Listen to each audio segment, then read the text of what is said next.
कार्यक्रम के पुण्यार्जक थे। गगन तुअर दाल, किसी से भी पूछ लो सबसे अच्छी दाल, 11 लाख संतुष्ट परिवार। स्वर्गीय श्री नागराज सगरी स्मरणार्थ Chinnas residency 32, Sheshadri road, Ananda Rao circle, Bengaluru. Shrimati Shobha Nagaraj Sagari, Bengaluru. पुत्री सौभाग्यवती रेखा मोहन कुमार वड़कुद्रे, दामाद श्री मोहन कुमार वड़कुद्रे, पौत्री कुमारी निकिता मोहन कुमार वड़कुद्रे, पौत्री कुमारी रचिता मोहन कुमार वड़कुद्रे, कोल्हापुर। पुत्री सौभाग्यवती प्रतिभा सदन, दामाद श्री सदन कुमार, पौत्री अर्घ्या सदन, पौत्र आगम सदन, बेंगलुरु। पुत्री सौभाग्यवती सची देवी, दामाद श्री रवि कड़बी, पौत्र माहिन रवि कड़बी, पौत्री मनस्वी रवि कड़बी, बेंगलुरु।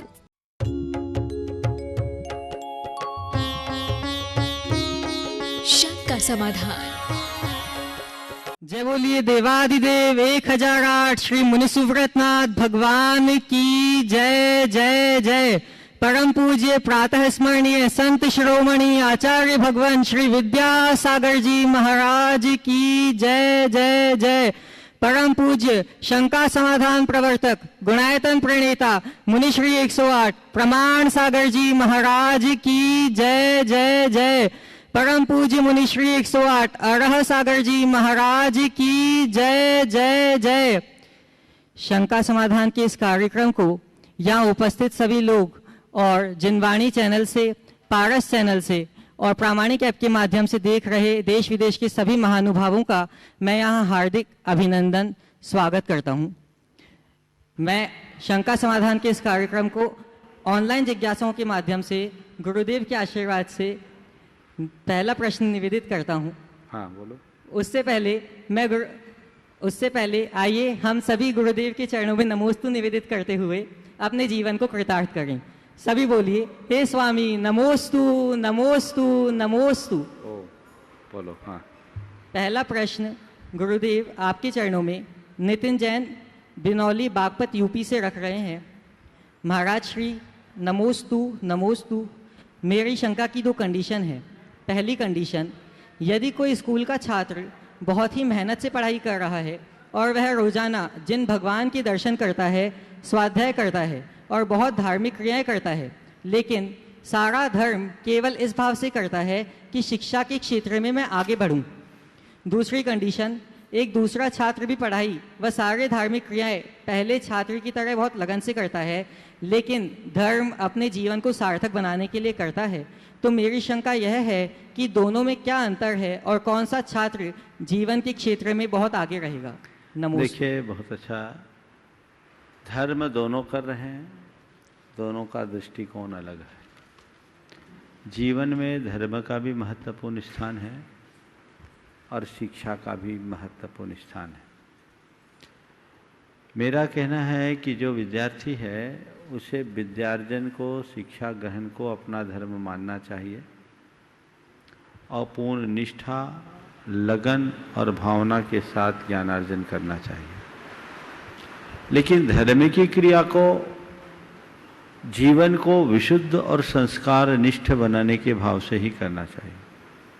यदि ऐसे मनोभाव से हम धर्म करते हैं तो हमें धर्म का व्यापक लाभ मिलता है। इसलिए हम धर्म के मर्म को समझें और तदनुरूप ही कार्य करें। मेरी राय में दूसरी स्थिति ज़्यादा बेहतर है। दूसरा प्रश्न प्रोफेसर डॉक्टर अजित कुमार जैन, बीना, मध्य प्रदेश से पूछ रहे हैं। गुरुदेव नमोस्तु। विचार शक्ति और वाणी की शक्ति के अपव्यय को रोकने के लिए हमें क्या करना चाहिए? विचार की शक्ति और वाणी की शक्ति के अपव्यय को रोकने के लिए हमें क्या करना चाहिए? नकारात्मक विचारों से अपने आप को बचाना चाहिए, क्योंकि नकारात्मकता में हमारी शक्ति का बड़ा अपव्यय होता है। और अनावश्यक न बोलने का अभ्यास करना चाहिए। मौन की साधना इसमें एक बहुत अच्छी सहायक भूमिका निभा सकती है। इन दोनों को अगर हम आत्मसात करें तो हम अपने जीवन में सहजता प्रकट कर सकते हैं। डॉक्टर शैलेश सुभाष सिंघई भोपाल से पूछ रहे हैं। गुरुदेव नमोस्तु। मैं आयुर्वेद में बाल रोग विभाग में एसोसिएट प्रोफेसर हूं और बच्चों का स्वर्ण प्राशन संस्कार करता हूं। गुरुदेव, मैं बिना शहद के प्रयोग से भक्तामर स्तोत्र व मंत्रों के साथ स्वर्ण प्राशन औषधि तैयार करता हूं, जिनके बहुत अच्छे परिणाम देखने को मिलते हैं।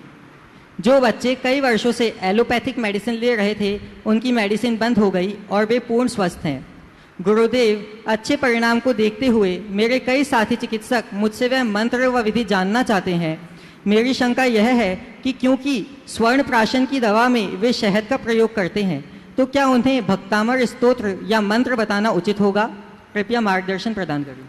बहुत अच्छी बात है, आप लोगों की चिकित्सा के कर्म में लगे हैं और भक्तामर स्तोत्र और मंत्र प्रयोग से लोगों को वो लाभ दे रहे हैं जो आज बहुत आवश्यक है।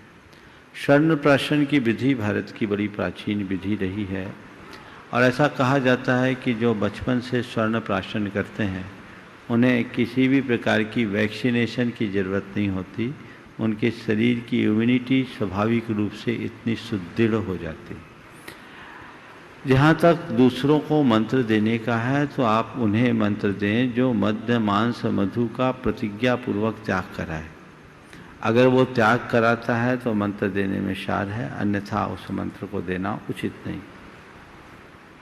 सुश्री साक्षी सोनी जयपुर से पूछ रही हैं, नमोस्तु गुरुदेव। मेरा प्रश्न है कि कहा जाता है कि परिवर्तन से डरना और संघर्ष से घबराना मनुष्य की सबसे बड़ी दुर्बलता है। तो ऐसे में गुरुदेव, परिवर्तन और संघर्ष के बीच में हम सामंजस्य कैसे बिठाएं? कृपया समाधान कीजिए। परिवर्तन से डरना और संघर्ष से घबराना मनुष्य की बहुत बड़ी दुर्बलता है और आपने पूछा है ऐसी स्थिति में परिवर्तन और संघर्ष के मध्य हम सामंजस्य कैसे बनाएं। सबसे पहली बात, परिवर्तन को निसर्ग का नियम मान लें। अपने मन मस्तिष्क में ये बात अंकित कर लें कि change is the nature of the nature. परिवर्तन प्रकृति का स्वभाव है, वो सतत होगा, उसे रोका नहीं जा सकता, सतत चलता रहता है। जो अनिवार्य है उसे रोका नहीं जा सकता। हम अपने बचपन से अब तक की अवस्थाओं को देखें, हमने कितना परिवर्तन किया। एक परिवर्तन है जो प्रकृति करती है, वो प्रकृतिगत परिवर्तन है, और एक दूसरा परिवर्तन है जो हम अपने प्रयत्नों से करते हैं, वो प्रयत्न या पुरुषार्थगत परिवर्तन है। प्रकृतिगत होने वाले परिवर्तन को हम सहज रूप से स्वीकार करें और पुरुषार्थ के बल पर होने वाले परिवर्तन को हम दृढ़तापूर्वक साकार करें। यदि ये दोनों चीज़ें हमारे जीवन में आए तो होने वाले परिवर्तन हमारे लिए किसी भी प्रकार से प्रभावित नहीं करेंगे। हम परिवर्तनों को स्वीकारने में भी सक्षम होंगे और अपने लिए अपेक्षित परिवर्तन को साकार करने में भी समर्थ हो सकेंगे। जहाँ तक संघर्ष की बात है, संघर्ष के बिना जीवन का उत्कर्ष नहीं होता। ये बात अपने अंदर अंकित कर लेना चाहिए। गुरुदेव के शब्दों में संघर्ष में जीवन का उपसंहार हर समय होता है। बिना संघर्ष के हम अपने जीवन को आगे नहीं बढ़ा सकते। ये जीवन की अनिवार्यता है। हमारा जन्म ही संघर्ष से हुआ है। माँ के पेट से हम यूं ही नहीं निकले, तो संघर्ष से ही जीवन आगे बढ़ता है और उसी में हमारा उत्कर्ष है। ये बात यदि हम हृदयांकित कर लें तो हमारे जीवन में सहजता प्रकट होगी। अगला प्रश्न अशोक कुमार गांधी पार्ले पॉइंट सूरत से नमोस्तु पूर्वक निवेदित करते हैं कि गुरुदेव, एक ही परिवार में पिता राजा श्रेणिक नरक, माता रानी चेलना स्वर्ग गई, बेटा अभय कुमार मोक्ष गए, तो क्या गुरुदेव सिर्फ हमारे कर्म ही हमारा आयु बंध में निमित्त बनता है अथवा हमारे संबंध काम में नहीं आते? कृपया समाधान कीजिए। बहुत अच्छा सवाल है और ये जीवों के परिणामों का कितना अच्छा दर्पण है। अभय कुमार मोक्ष चले गए, रानी चेलना स्वर्ग चले गई और महाराजा श्रेणिक नरक गए। यद्यपि ये तीनों एक दूसरे के संबंधी है, पति पत्नी है और एक पुत्र है, लेकिन एक बात ध्यान रखना, संबंध का संबंध देह से है और कर्मों का संबंध हमारे भावों से है। हम लोक संबंध के बल पर केवल लौकिक जीवन जी सकते हैं, पर इस लोक की यात्रा को पूर्ण करने के बाद जो कुछ भी हमारे लोकोत्तर जीवन में है वह तो हमारे परिणामों पर ही अवलंबित होता है। तो हम अपने परिणामों को संभालें, परिणामों की संभाल करके चले, तभी हम अपने जीवन को आगे बढ़ा सकते हैं। इसलिए हमेशा अपने संबंधों को हम बल कम दें, अपने भावों को अच्छा बना करके चलें। अभय कुमार ने मुनि बन करके तपस्या की, मोक्ष किया। रानी शेलना ने अपने जीवन में सम्यक के पथ को अपनाया, वह स्वर्ग गई। और राजा सैनिक अपने जीवन में सम्यक तो ग्रहण कर लिया, लेकिन अपनी पुरानी भूल को सुधार नहीं पाया, उसे गला नहीं पाया, उस कर्म का भोग उसे करना पड़ा। तो ऐसे ही हम एक बार कोई गलत कार्य कर लेते हैं तो उसे हमें किसी न किसी रूप में भुगतना ही पड़ता है। ये चीज़ समझकर हमें अपने जीवन को बदलना चाहिए और ये भ्रम अपने मन मस्तिष्क से निकाल देना चाहिए कि मेरा बैकग्राउंड बहुत अच्छा है, मेरा क्या होगा। अच्छे अच्छे लोगों की पृष्ठभूमि अच्छी होने के बाद भी उनकी बड़ी दुर्गति हुई है। इस उदाहरण से हमें सीख लेना चाहिए। अगला प्रश्न गोपालगंज सागर से राजेश जैन आरआई आपके चरणों में नमोस्तु पूर्वक निवेदित करते हैं। ज्ञान मानवता को ज़्यादा मानवीय बनाता है, तर्क का झुकाव दयालुता की ओर होता है, किंतु पक्षपात हर किस्म की कोमलता को पूरी तरह नष्ट कर देता है। गुरुदेव, अपने साथ हो रहे पक्षपात को हम कैसे समझें? पक्षपात पूर्ण तर्क जीवन की सारी कोमलता को नष्ट कर देता है। अपने साथ हो रहे पक्षपात को हम कैसे समझें? देखिए, मैं आपसे कहूँगा कि मैं जीवन में किसी प्रकार का पक्षपात न रखूं, ये मेरे हाथ में है और ऐसी मेरी समझ होनी चाहिए। और कोई मेरे साथ पक्षपातपूर्ण व्यवहार कर रहा है तो उसके सामने हम सकारात्मक रुख रखें, सकारात्मक दृष्टिकोण रखें और उस पक्षपात को पक्षपात न माने। अगर दिखता है, कई लोगों को लगता है कि मेरे साथ पक्षपात हुआ है, वो तो निमित्त है, उसे अपने कर्म का उदय माने और ये सोचे कि मैं सक्षम हूं, मैं आगे बढ़ सकता हूं। बड़ों के साथ अगर ऐसा कुछ व्यवहार होता तो ये भी सोचना चाहिए कि बड़ों के द्वारा मेरे प्रति किए जाने वाले व्यवहार को जिससे मैं पक्षपात मान रहा हूँ, हो सकता है वो मेरी पात्रता की कमी के कारण ऐसा हो रहा हो। तो कई बार दो तरह की मानसिकता होती है। कुछ लोग हैं जिनके साथ पक्षपात किया जाता है और कुछ लोग हैं जो अनपेक्षित रूप से स्वयं को पक्षपात का शिकार मानते हैं और शिकायत करने लगते हैं। और ऐसा वे लोग करते हैं जिनका दूसरों के प्रति ईर्ष्या भाव होता है।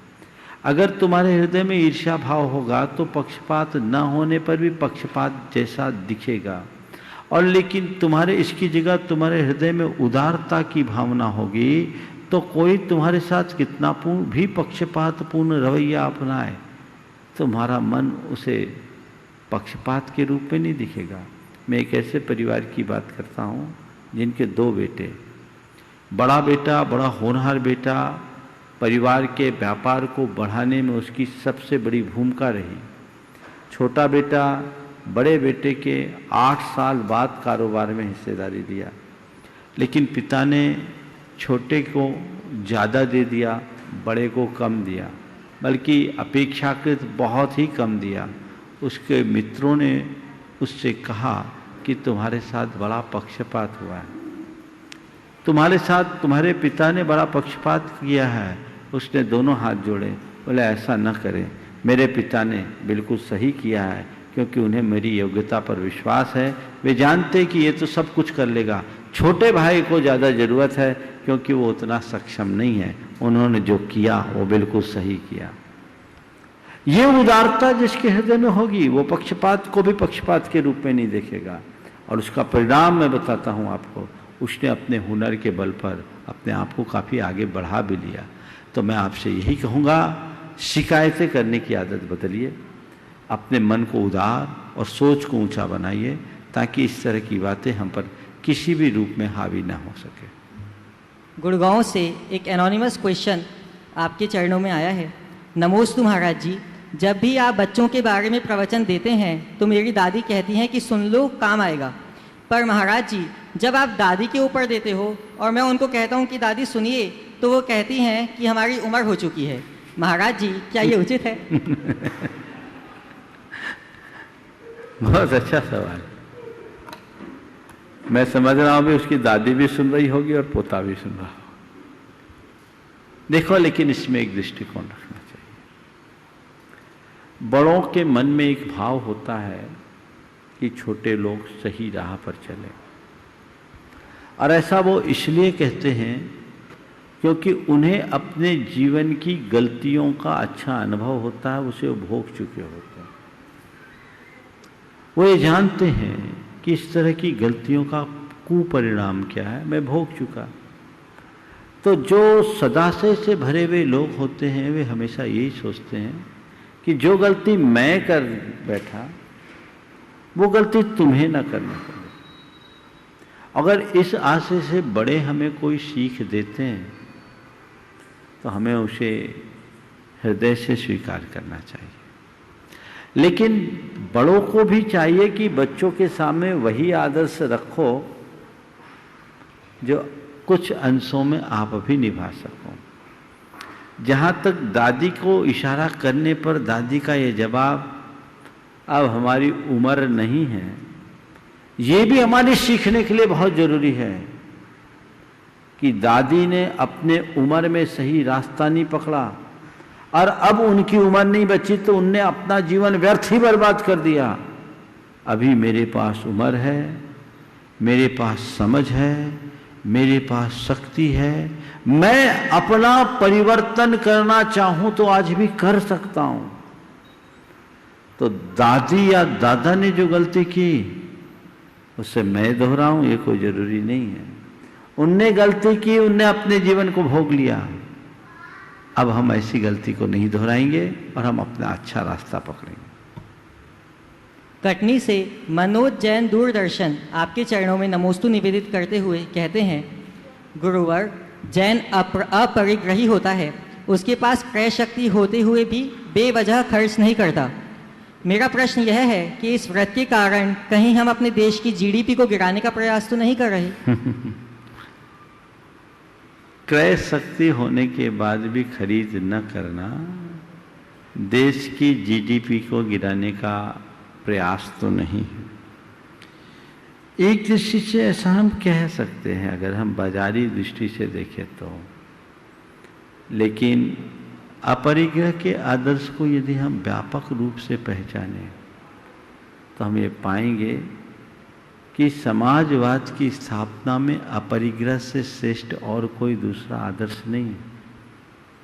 क्योंकि अपरिग्रह केवल खर्च करने से रुकने की बात नहीं करता, संग्रह से बचने की भी सीख देता है। और स्वाभाविक है, कहीं यदि ढेर लगेगा तो बाजू में खाई होगी।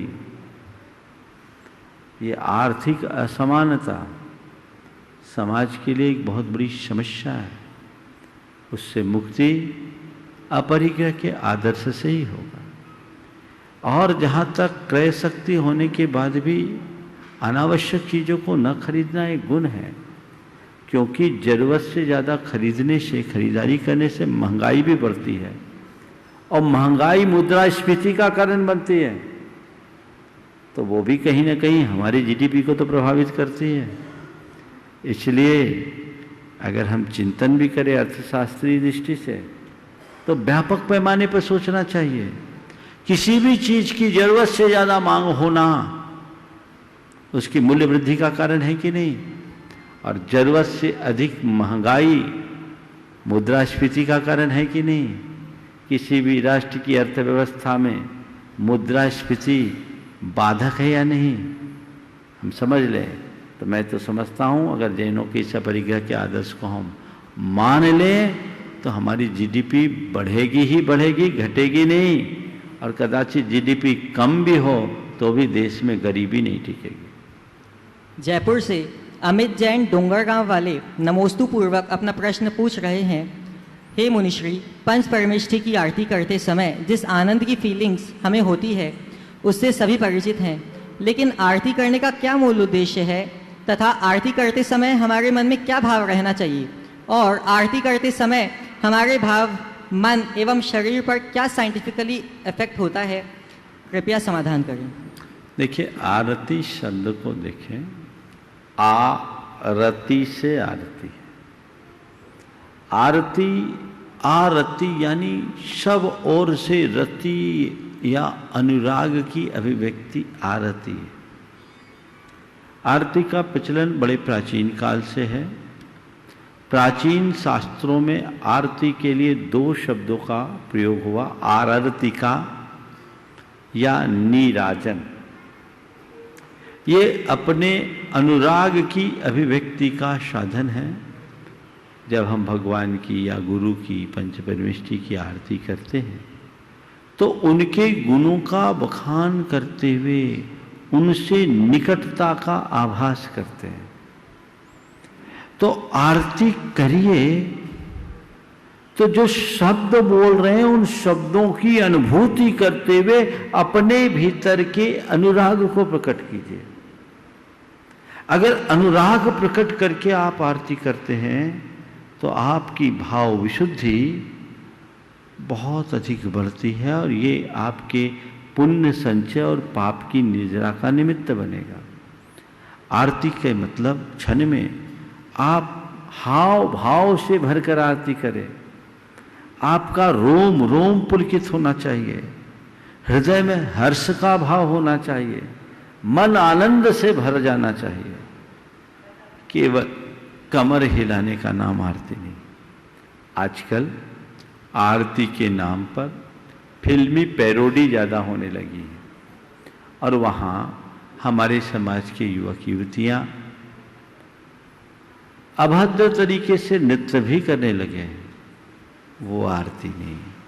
विनय बहुमान और शालीनता से आरती कभी भी करो तो तुम्हारी पीठ नहीं लगनी चाहिए। नृत्य भक्ति करते करते भी भाव दिखना चाहिए। देखो जब भाव करते नृत्य करते बिज्जू भाई तो कैसा कैसा उनके रोम रोम से दिखता है कि ये अंदर का स्वाभाविक भाव है। तो वो भाव अगर अंदर से प्रकट होगा तब आपके जीवन में आरती का सही प्रभाव होगा। उसी तरीके से देखना चाहिए। अगला प्रश्न पटना बुजुर्ग रहली सागर से वैशाली जैन पूछ रही हैं, नमोस्तु महाराज जी, मेरी शंका ये है कि जैन बच्चे ऐसे कौन से कैरियर ऑप्शंस चुने जिनसे उनका धर्म भी पालन होता रहे और वो अपनी उन्नति भी कर पाएं। कैरियर ऑप्शन कौन सा चुने जिससे धर्म भी पालन होता रहे और उन्नति भी कर सके। देखिए ऐसे कैरियर को बिल्कुल प्रमुखता न दें, ऐसे क्षेत्र को बिल्कुल प्रमुखता न दें जिसमें अधर्म होता। जैसे आजकल के दिनों में प्राय लोग नौकरी पेशा के हिसाब से पढ़ाई करते हैं और पढ़ाई करने में एक कोर्स करते हैं लोग होटल मैनेजमेंट। आप पढ़ाई कर ली, डिग्री कर ली, आप किसी होटल में जॉब करेंगे, किसी बड़े ग्रुप में जाएंगे, 5 स्टार 3 स्टार होटलों में जाएंगे, वहाँ का मैनेजमेंट आप संभाल रहे हैं। हो सकता है आपको पैकेज अच्छा मिले, आर्थिक दृष्टि से आप अपने आप को ज़्यादा सिक्योर्ड महसूस करो, लेकिन उस प्रतिष्ठान में होने वाली हिंसा के भागीदार कौन? ये महापाप है। बच्चों को पढ़ाई का कोर्स सेलेक्ट करने से पहले ये देखना चाहिए कि ये आगे हमें ले कहाँ जाएगा। तो हमें अपने कैरियर का ऑप्शन चुनते समय पढ़ाई के ही टाइम में देख लेना चाहिए कि मेरा किसमें मैं पाप से बच सकूंगा। पहला चरण में तो पहले चरण में ये बात रखो।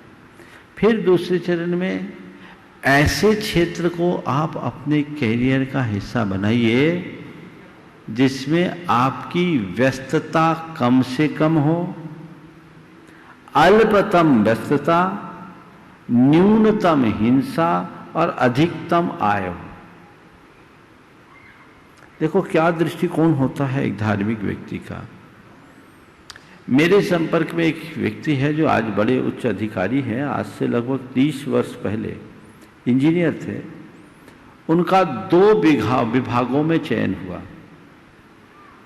एक PWD CPWD और दूसरा सिंचाई विभाग। दोनों जगह उनको समान अवसर थे, लेकिन उस व्यक्ति ने सिंचाई विभाग को छोड़कर पीडब्ल्यूडी में अपनी रुचि दिखाई और कहा, मुला महाराज मैंने ये सोचा कि सिंचाई विभाग में बड़े बड़े डैम बनाने पड़ते हैं, उसमें कुछ ज़्यादा खुदाई उदाई होती है, उसमें हिंसा ज़्यादा होगी। पीडब्ल्यूडी में अपेक्षाकृत कम होगी, हालांकि है तो वहाँ भी, और यहाँ मुझे कुछ समय मिल पाएगा। उन्होंने वो चुना। तो कहने का तात्पर्य ये है, चाहे जॉब हो, चाहे बिजनेस हो, या अपने कैरियर का कोई भी अंग, हमें पहला ये ध्यान रखना चाहिए कि इसमें हिंसा कम से कम हो, और दूसरे चरण में ये देखना चाहिए कि इसमें मेरी व्यस्तता भी कम हो, मैं अपने लिए, अपने परिवार के लिए और अपने धार्मिक क्रियाओं के लिए समय निकाल सकूं। वो ध्यान में रखकर अगर आप चुनाव करेंगे तो परिणाम बहुत अच्छे आएंगे। ऑनलाइन प्रश्न की इस कड़ी के बाद अब मैं यहाँ उपस्थित प्रश्नकर्ताओं को गुरुदेव आपके आशीर्वाद से बुलाना चाहूँगा। मैं आमंत्रित करता हूँ सबसे पहले सुश्री मौली जैन कटनी को। हाँ बोलो। सुश्री मौली जैन कटनी। दूसरा, वे यहाँ अनुपस्थित हैं। श्री कपूर जी जैन। आगे मौली है, जाओ। दूसरा नाम बोलो, तैयार रहेंगे। श्री कपूर चंद जी जैन कोटा, उसके बाद तैयार रहें। बोलो बोलो बोलो। गुरुवार को बारंबार नमोस्तु नमोस्तु नमोस्तु। मेरा नाम मौली जैन है, मैं प्रतिभा स्थली जबलपुर की छात्रा हूँ। मेरा प्रश्न ये है कि मैं आपके प्रवचन ध्यान से सुनती हूँ, परंतु मेरा पढ़ाई में ध्यान नहीं लगता, मैं क्या करूँ? प्रवचन ध्यान से सुनती हूँ, पढ़ाई में ध्यान नहीं लगता, तो मैं क्या करूँ? इसका मतलब तुम्हारे पास ध्यान लगाने की क्षमता तो है। प्रवचन तुम ध्यान से सुनती हो इसलिए क्योंकि तुम्हें प्रवचन इंटरेस्टिंग लगता है ना? तो तुम्हारा प्रवचन के प्रति रुझान है क्योंकि तुम्हारे मन में प्रवचन के प्रति रुचि है, इसलिए तुम्हारा ध्यान लग जाता है। तुम्हारी बात से ये लगता है कि तुम्हारा पढ़ाई में इंटरेस्ट कम है, वो इंटरेस्ट कम है इसलिए ध्यान नहीं लगता। पर तुम्हें अपना इंटरेस्ट जगाना चाहिए, क्योंकि आधारभूत शिक्षा बहुत जरूरी है।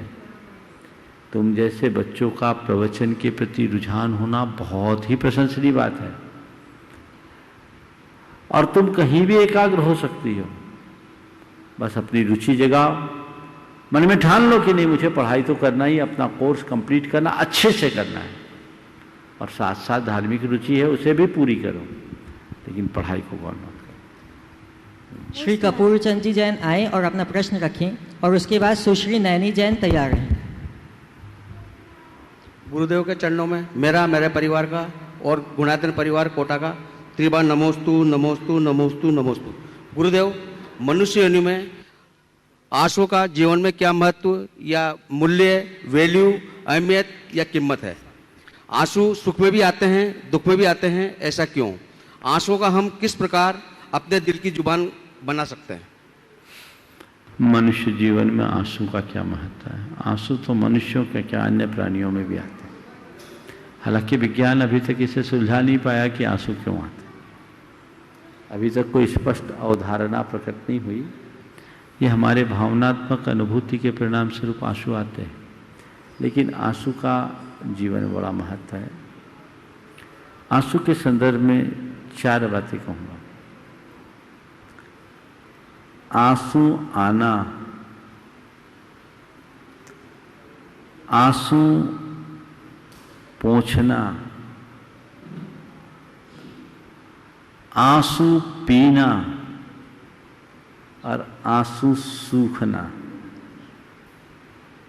ये 4 मुहावरे हैं, और चारों में आंसू का महत्व प्रकट होता है।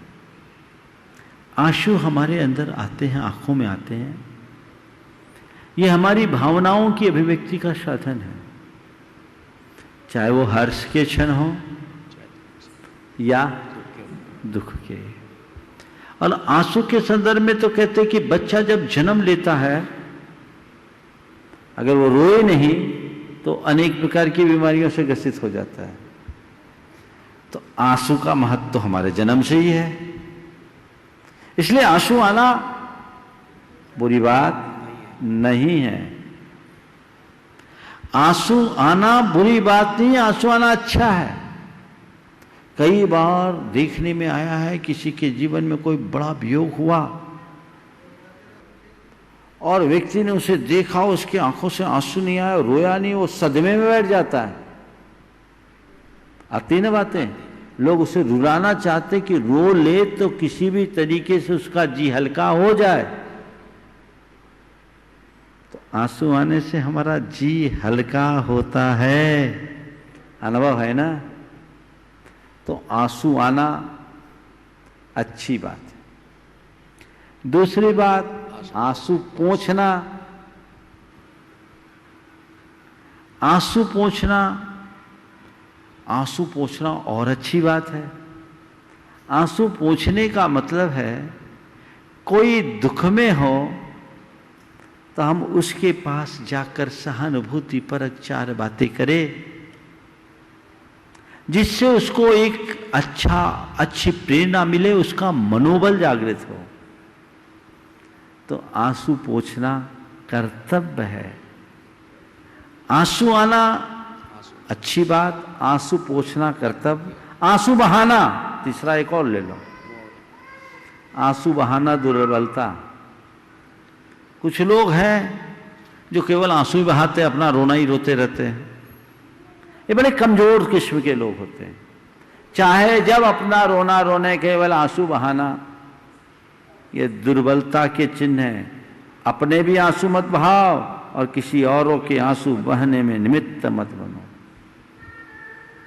तो आंसू आना, आंसू पोंछना, आंसू बहाना, आंसू सूख जाना। ये आंसू, आंख का आंसू कब सूखता है? जब मनुष्य पूर्णतः संवेदन शून्य स्थिति में आ जाता है। तो संवेदन शून्य स्थिति कतई अच्छी बात नहीं है। कहते हैं आंख का पानी सूखना नहीं चाहिए, ये हमारी लज्जा और मर्यादा का भी द्योतक है।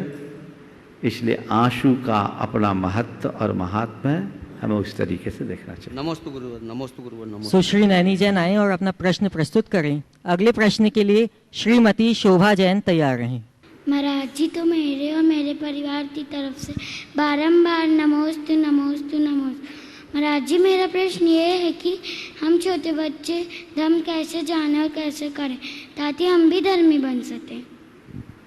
छोटे बच्चे धर्म कैसे करें, धर्म कैसे जाने ताकि हम धर्म में आगे बढ़ सकें। देखो, तुम लोगों के लिए पाठशाला है, पाठशाला जाना शुरू करो।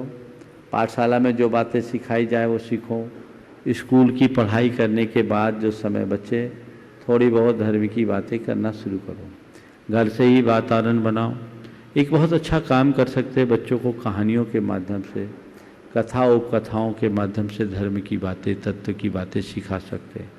ये उम्र है, इस उम्र में यदि इनके हृदय में धर्म का बोध करा दिया जाए तो ये बड़े होने के बाद इनका जीवन कभी भटक नहीं सकता। एक बहुत बड़ी सच्चाई है। घर परिवार के लोगों को भी चाहिए और बच्चों को भी चाहिए कि हम अपने समय और सुविधा के अनुरूप जितना बन सके धर्म का कार्य करें। अब आ रही हैं श्रीमती शोभा जैन और उनके बाद कुमार अनिमेश जैन पुरानी बस्ती तैयार रहें। नमोस्तु महाराज जी, नमोस्तु नमोस्तु। महाराज जी, मेरी शंका यह है कि जो लोग पहले सप्त व्यसनी रहे और बाद में 7 प्रतिमाधारी बन गए, तो क्या उनको इस जीवन में उनके कर्मों का फल भोगना पड़ेगा और बाद में क्या उनको नरक भी भोगना पड़ेगा? देखो, ऐसा है, जीवन अतीत से नहीं चलता, वर्तमान से चलता है। अगर इतिहास देखोगे तो आज जिनको हम भगवान की तरफ पूछते हैं ना, वे भी कभी नरक और निगोद से ही आए। उनका अतीत भी कभी एक अपराधी का रहा। अज्ञानता से किया गया पाप ज्ञान में साफ हो जाता है। वो जो व्यसन किया, पाप में लिप्त रहे, वो उनके अज्ञान से हुआ था, हुआ, बाद में उन्हें प्रायश्चित हुआ, आत्मा जागृत हो गई, ओम, आत्मा जागृत हो गई, और उस आत्म जागृति के परिणाम स्वरूप उन्होंने त्याग तपस्या का मार्ग अंगीकार करके अपने आप को बदल लिया। ये बदलाव उनके जीवन की एक बड़ी उपलब्धि हो गई, उसी से उनका जीवन धन्य हो गया। हमारे सामने चारुदत्त का उदाहरण है कि चारुदत्त जो दारूदत्त बन गया था, व्यसनों में मगन हो गया था, जीवन बदला तो अपना उद्धार किया। अंजन चोर जो महान पापी, जीवन बदला, सब पाप को साफ कर लिया। तो पहली कोशिश हम जानबूझकर कोई गलती करें नहीं, और यदि क्वचित कदाचित गलती हो जाए तो गलती का एहसास होते ही उसके संशोधन में प्रमाद न करें। त्याग और तपस्या में वो शक्ति है कि अनंत जन्मों के कर्म को हम काट सकते हैं। ये जन्म तो बहुत थोड़ा है। नमोस्तु महाराज जी। अनिमेश जैन आए और अपना प्रश्न रखें। उसके बाद श्री विजय कुमार विश्व को मैं आमंत्रित करना चाहूँगा, वे अपना प्रश्न रखें। गुरुवर के चरणों में बारंबार नमोस्तु। एक ही परिवार के बच्चे में सबका अलग अलग टैलेंट होता है, परंतु सभी के माता पिता उनकी तुलना ज़्यादा प्रतिभा वाले बच्चों से करते हैं जो उन्हीं के भाई बहन होते हैं। वे ऐसा इसलिए करते हैं ताकि वे और उन्नति करें, पर हम बच्चों को उनसे चिढ़ होने लगती है। तो गुरुवर, इसमें आपका क्या विचार है? क्या ये कंपैरिजन उचित है? देखिए, इस तरह का कंपैरिजन ठीक नहीं है। हमारी पांचों उंगलियां एक सी नहीं, पांचों उंगलियां एक सी नहीं है, लेकिन पांचों उंगलियों का अपना महत्व है। अगर हम पांचों उंगलियों को एक सी बना देना तो मामला गड़बड़ हो जाएगा। थोड़ी देर के लिए कल्पना करो, हमारे हाथ की कितनी सुंदरता दिखती है। पांचों उंगलियां छोटी बड़ी है तो हाथ अच्छा लगता है। अगर कल्पना करो ये पांचों उंगलियां एक साइज की होती तो हमारे हाथ का सौंदर्य कैसा होता? हाथ जैसा दिखता कि ब्रश जैसा दिखता? क्या होगा? तो ये पांचों उंगलियों को एक रूप करना कतई उचित नहीं है। हर व्यक्ति की अपनी योग्यता होती है, उसकी स्वाभाविक प्रतिभा होती है, हमें उसे उभारने की कोशिश करना चाहिए। अगर किसी को अच्छे मार्क्स आ रहे हैं, कोई पढ़ाई में होशियार है,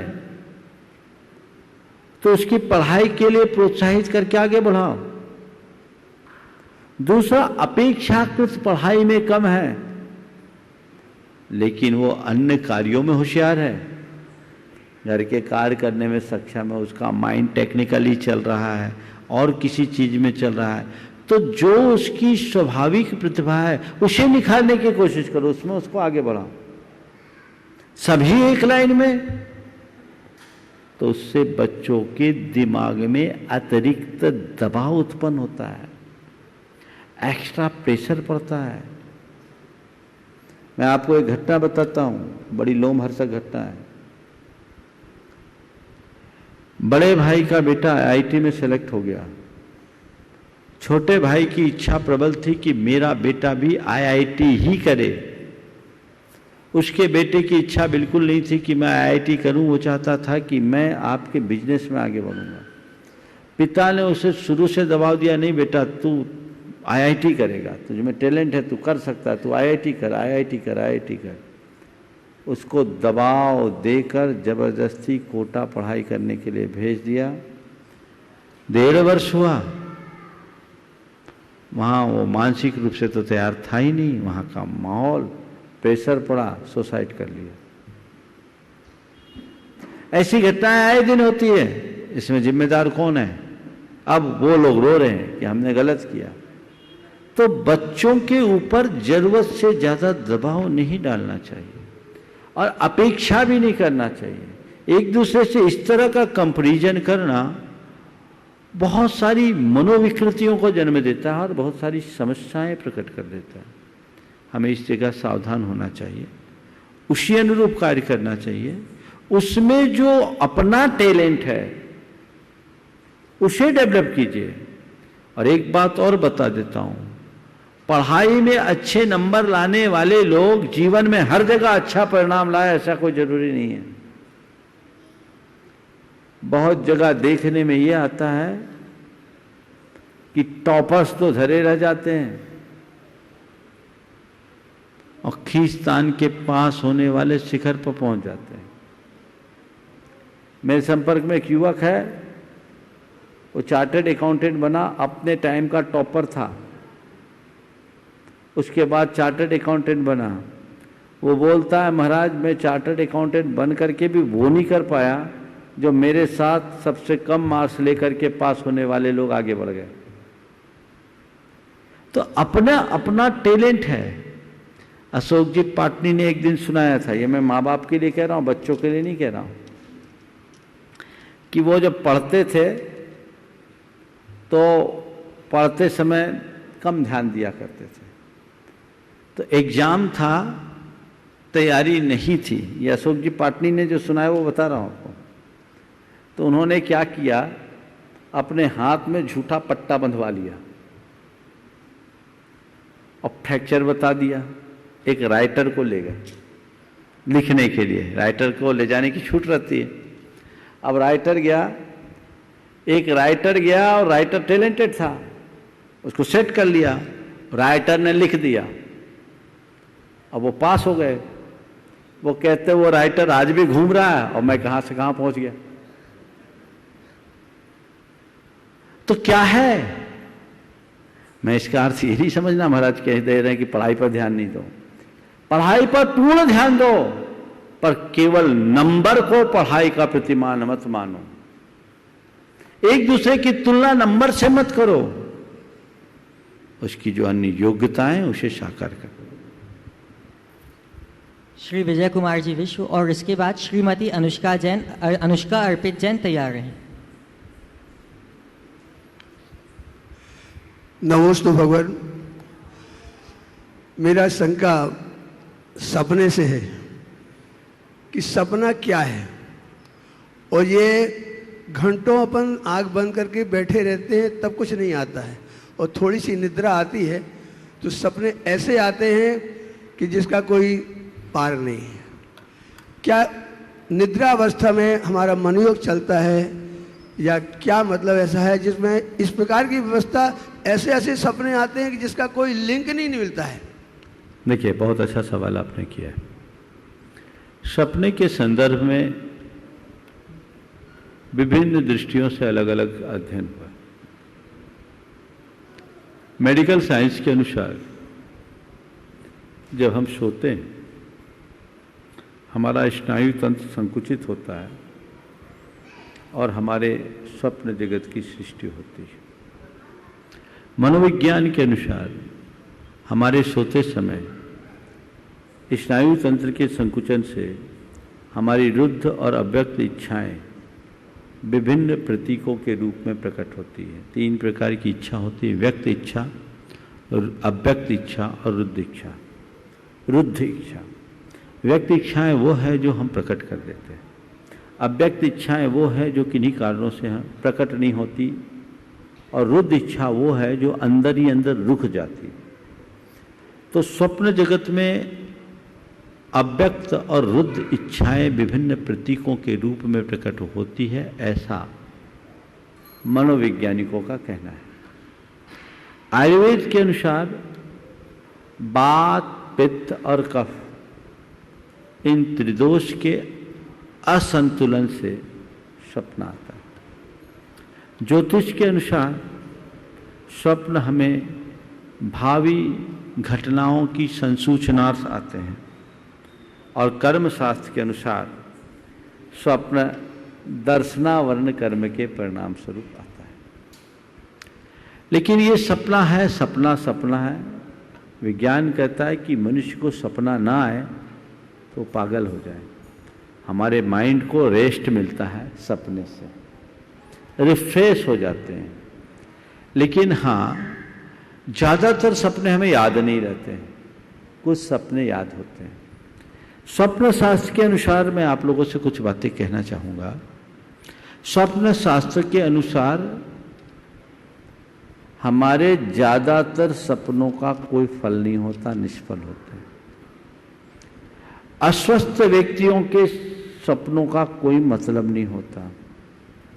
स्वस्थ व्यक्ति के स्वप्न में ही कभी कभार सफलता, सार्थकता दिख सकती है। और जो अक्सर स्वप्न देखते रहते हैं उन सपनों का कोई फल नहीं है। एक ही स्वप्न रोज रोज देखते, कईयों को सांप दिखता है, कईयों को पानी दिखता है, कईयों को मल दिखता है। ये एक प्रकार की हमारी बात पित्त कफ की परिणति का परिणाम है। ये इन सपनों का कोई मतलब नहीं है। तो जब कभी भी सपने आए इनको लेकर के बहुत गंभीर नहीं होना। हाँ, कभी कभी कुछ सपना हमें भावी घटनाओं की सूचनार्थ आते हैं। इसमें भी दो तरह के सपने होते हैं। एक होता है छिन्न स्वप्न और दूसरा है माला स्वप्न।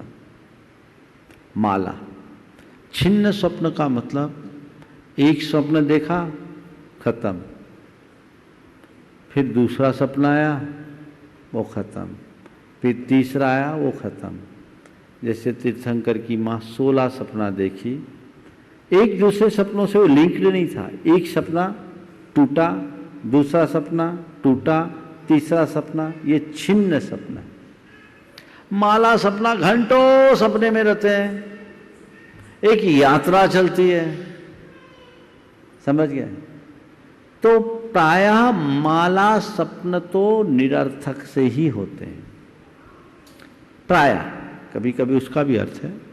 छिन्न सपनों में क्वचित कदाचित जो आए उनका फलाफल हो सकता है, लेकिन उसमें भी किस तिथि को देखा, किस वार को देखा और किस समय देखा, उसके ऊपर सपनों का फलाफल होता है।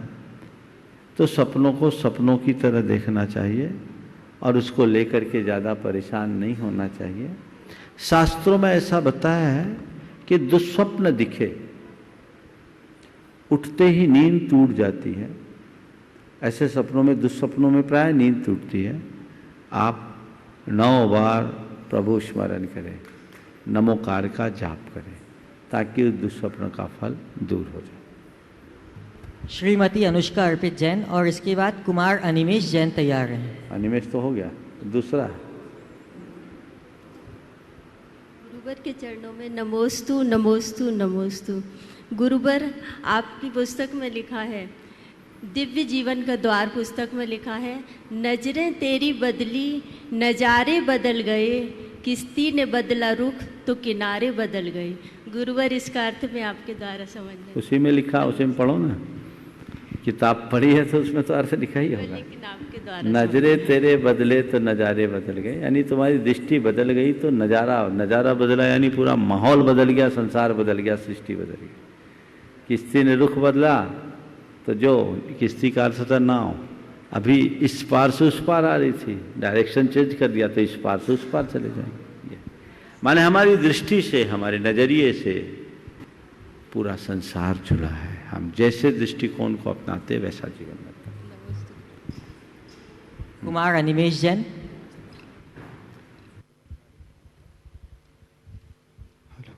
गुरुदेव के चरणों में मेरा एवं मेरे परिवार की ओर से बारंबार नमोस्तु। गुरुदेव, मेरा प्रश्न यह है कि एक विद्यार्थी को अध्ययन एवं पढ़ाई लिखाई करते समय किन किन बातों का ध्यान रखना चाहिए? क्या वायु, प्रकाश एवं दिशा का भी इस पर कुछ प्रभाव पड़ता है?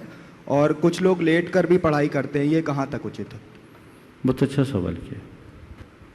देखिए, जो विद्यार्थी है, पढ़ाई करने वाले, उनका पहला लक्ष्य पढ़ाई का होना चाहिए। हमारे यहाँ एक उक्ति रही है पुरानी समय में, विद्यार्थी सुखार्थी चेत कुतो विद्या, विद्यार्थी चेत कुतो सुखम। अगर सुख चाहोगे तो ज्ञान नहीं मिलेगा और ज्ञान चाहोगे तो सुख नहीं। पुराने समय में सब प्रकार की कठिनाइयों और मुश्किलों के बीच पढ़ा जाता था और उससे जीवन का निर्माण होता था। तो जो विद्यार्थी हैं उन्हें मौज शौक से बचना चाहिए। मौज शौक से जिंदगी काटने के लिए पूरा जीवन है। अभी विद्यार्थी जीवन को एक तपस्या की तरह जीना चाहिए ताकि हम अपने आप को अंदर से सुदृढ़ और मजबूत बना सके, स्ट्रांग बना सके। फोकस पढ़ाई पर हो। आप पिक्चर जाना है, घूमना है, आउटिंग करना है, होटल जाना है, रेस्तरां में जाना है, ये करना वो करना, ये सुख साधनों में उलझोगे तो तुम अपने पढ़ाई के लक्ष्य से कोसों दूर हो जाओगे। इसलिए पहला कार्य, अभी मैं पढ़ रहा हूं तो मेरा काम केवल पढ़ना, पढ़ना और पढ़ना है। दूसरा, सही दृष्टि से पढ़े तो ब्रह्म मुहूर्त से अपनी पढ़ाई की शुरुआत करनी चाहिए। ब्रह्म मुहूर्त में जो पढ़ाई होती है बहुत जल्दी वो समझ में आती, याद हो जाती और जीवन में लंबे समय तक वो बनी रहती। तो ब्रह्म मुहूर्त में पढ़िए, पूरब या उत्तर की तरफ मुख करके पढ़िए। अगर प्राकृतिक प्रकाश सुलभ हो तो प्राकृतिक प्रकाश में पढ़े ताकि आंखें ठीक रहे, और नहीं है तो जिसमें आंखें सेट हो सके उतने प्रकाश में पढ़े। विनय पूर्वक पढ़े, लेटे लेटे ना पढ़े, मुंह में पान वगैरह दबा के ना पढ़े, दूसरी हरकतें करते हुए ना पढ़े। पढ़ते समय केवल पढ़े और दूसरे कार्य ना करे। एक शब्द आता है मल्टीटास्किंग, माने एक साथ बहुत काम कर लो। जैसे आप लोग भी कर लेते हो, प्रवचन भी सुनते हो, माला भी गिन लेते हो। बहुत लोग होते हैं माला भी गिन रहे हैं और प्रवचन भी चल रहे, ना प्रवचन हो रहा है ना माला। मल्टीटास्किंग नहीं। हाँ, महाराज उदाहरण दिखा रहे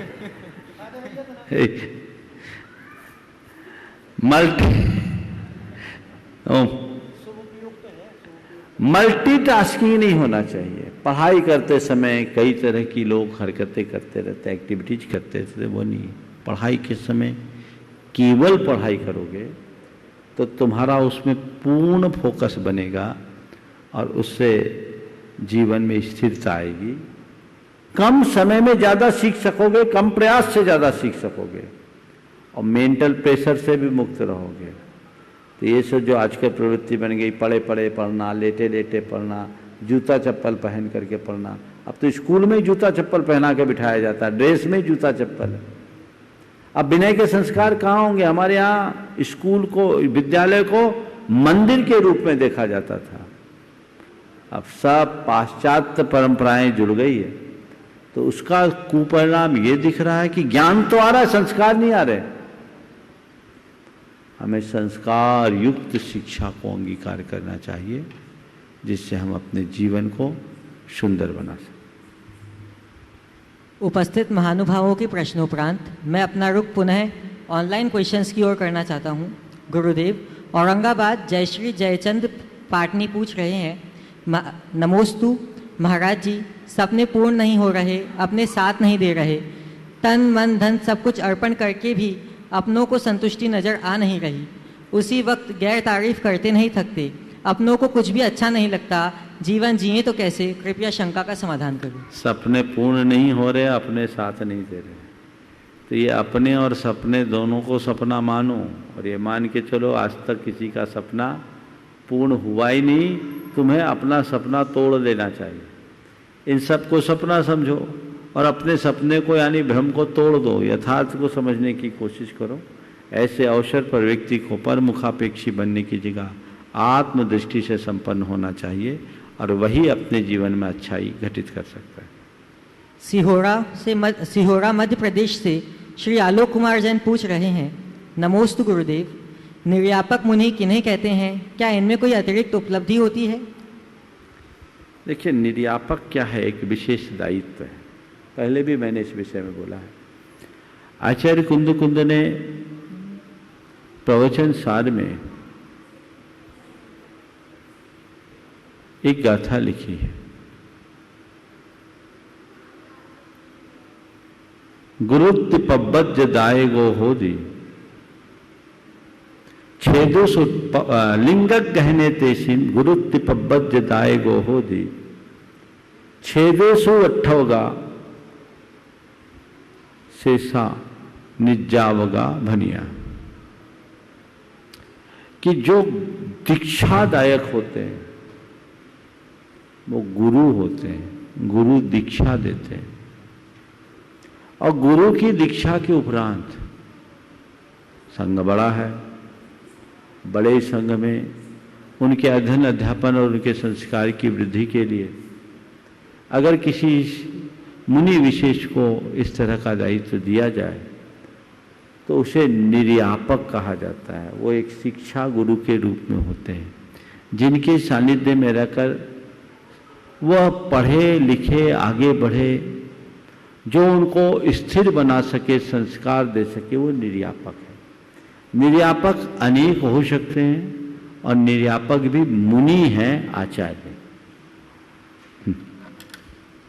डाबी से सागर चंद जैन पूछ रहे हैं, नमोस्तु भगवान, समाचार पत्र की खबरानुसार HBT विश्वविद्यालय के खाद्य तकनीकी विभाग के विशेषज्ञों द्वारा ऐसी रोटी तैयार की गई है जो कई दिनों तक सुरक्षित रहेगी। रोटी? जी।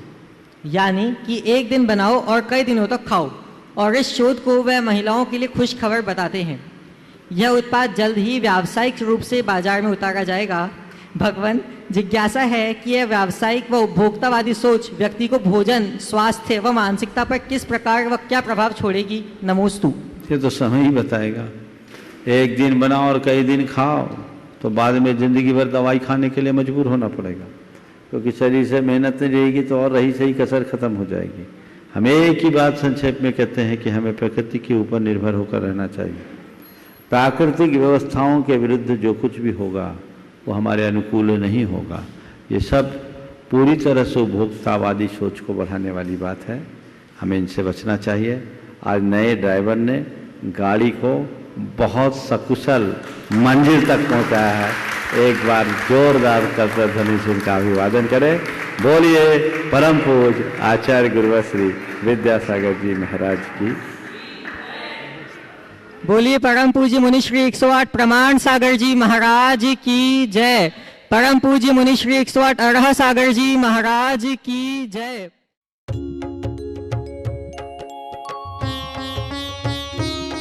शक का समाधान।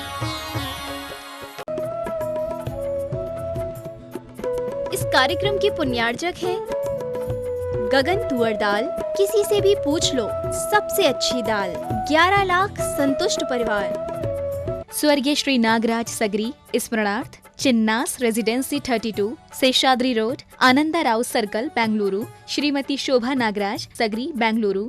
पुत्री सौभाग्यवती रेखा मोहन कुमार वड़कुद्रे, दामाद श्री मोहन कुमार वड़कुद्रे, पौत्री कुमारी निकिता मोहन कुमार वड़कुद्रे, पौत्री कुमारी रचिता मोहन कुमार वड़कुद्रे, कोल्हापुर। पुत्री सौभाग्यवती प्रतिभा सदन, दामाद श्री सदन कुमार, पौत्री अर्घ्या सदन, पौत्र आगम सदन, बेंगलुरु। पुत्री सौभाग्यवती सची देवी, दामाद श्री रवि कड़बी, पौत्र माहिन रवि कड़बी, पौत्री मनस्वी रवि कड़बी, बेंगलुरु।